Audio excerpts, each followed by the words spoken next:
Hello everyone, welcome back to another video. आज के video में हम सी बाई कोड के बारे में डिस्कस करने वाले हैं और बोरुटो क्या सी बाई कोड का पावर इस्तेमाल कर सकता है, मेरा मतलब शिनजुत्सु इस्तेमाल कर सकता है। फिलहाल बोरुटो सीरीज के ऊपर ही डिस्कस करने वाले हैं क्योंकि आप कुछ और नहीं पूछ रहे हो कमेंट में, सो कमेंट कर सकते हो किसी और टॉपिक के बारे में। इसी की जो आमाडो के जरिए आइडा, डायमंड, कावाकी एंड कोड सब पे सी बाई कोड का डीएनए ट्रांसप्लांट कर चुका है और वो बिना हैंड साइन किए ही बहुत सारे जुत्सु इस्तेमाल कर सकते हैं। सी बाई कोड का तो कोई एग्जिस्टेंस नहीं है, आखिरकार वो डीएनए कहाँ से लाएगा। देखो, कागुया और इसकी मिलके अर्थ पे आए थे।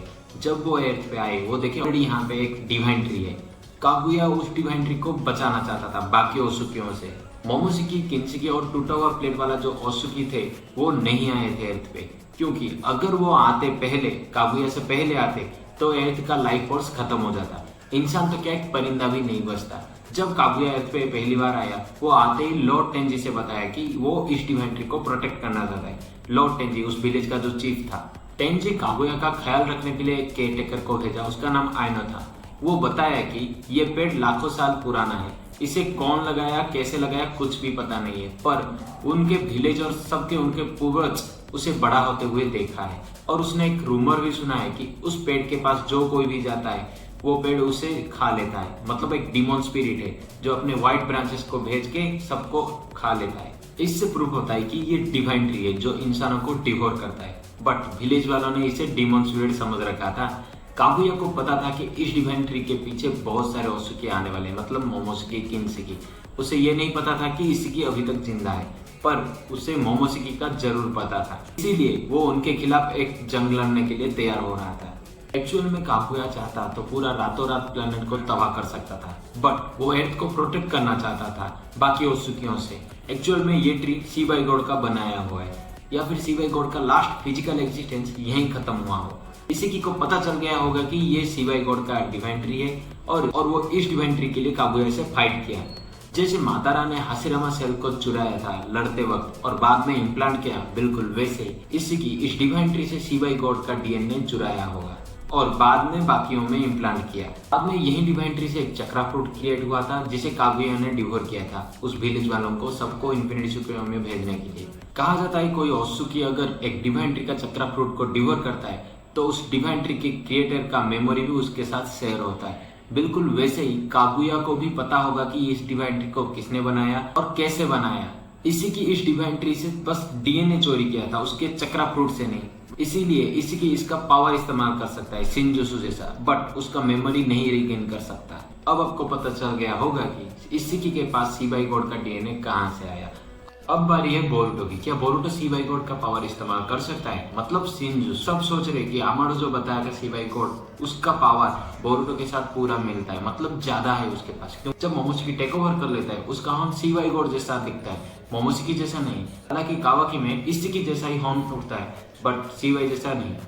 अब हम अलग अलग डायरेक्शन से बात करेंगे, बट सबका एक ही मोटिव और एक ही पॉइंट है।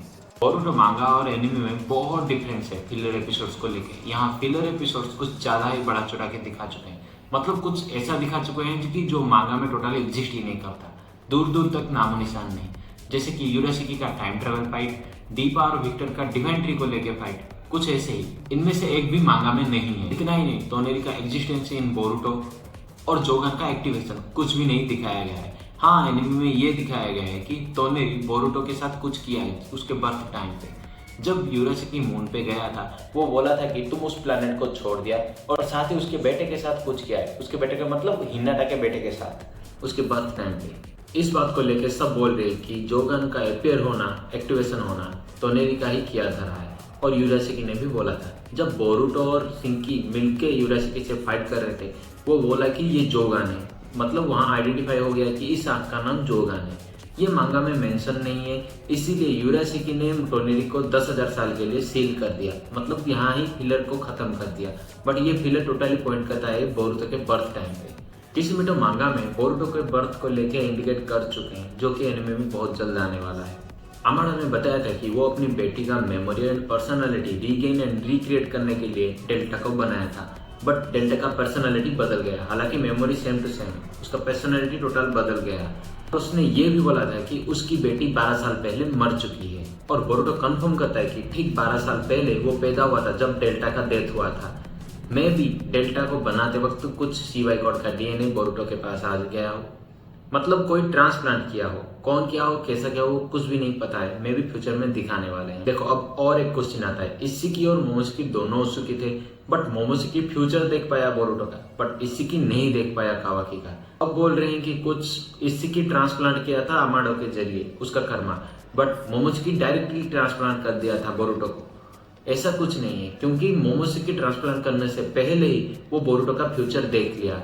वो बताया था, those blue eyes eventually take everything from you. जैसे आइडा सेनरिंगन के जरिए पास्ट देख सकता है, बिल्कुल वैसे ही मोमोशिकी जोगन के जरिए फ्यूचर भी देख सकता है, क्योंकि सेनरिंगन, सुकुनायाकुन और जोगन तीनों ही शिनजुत्सु का पावर है। मोमोशिकी का फ्यूचर देखना, अमाडो के बेटी का डेथ और बोरुटो का बर्थ ईयर सेम होना और तोनेरी का कुछ करना हिनाटा के बेटे को, वो सब इंडिकेट करता है बोरुटो को। बोरुटो के बर्थ टाइम पे कुछ ऐसा हुआ है कि सब कुछ बदल के रख देगा। इसी जोगन का पावर, मतलब सीवाई गॉड का पावर को जानने के लिए वो टाइम ट्रेवल किया होगा कागुया से मिलने, क्योंकि कागुया एक ही है जिसको सब पता है वो कैसे आया, कहाँ से आया। वो चक्रफ्रूट डिवोर किया था ना, तो आपको पता चल गया कि इशिकी के पास सीवाई गॉड का डीएनए कहाँ से आया और बोरुटो के पास सीवाई गॉड का पावर है या नहीं। ये वीडियो कैसा लगा आपको कमेंट करके जरूर बताना, और नेक्स्ट ऐसे ही इंटरेस्टिंग वीडियो आने वाला है, उससे पहले आप सब्सक्राइब कर लो। और तब तक के लिए